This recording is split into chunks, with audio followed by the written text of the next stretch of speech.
Luya, ginger, nakakatulong sa paglaban sa pamamaga at pananakit ng muscles. Ang luya ay may anti-inflammatory properties na nakakabawas ng pamamaga at pananakit ng muscles na dulot ng iba't ibang sanhi tulad ng ehersisyo, arthritis o menstrual cramps.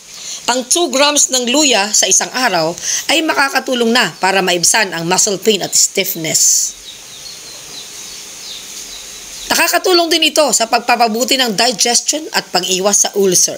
Ang luya ay may mga gingerols at sugarwols na nakakatulong sa pagtunaw ng pagkain at pagpapabilis ng metabolism. Ito ay nakakapag-activate din ng mga enzymes na tumutulong sa pagprotekta ng lining ng tiyan laban sa ulcer-causing bacteria.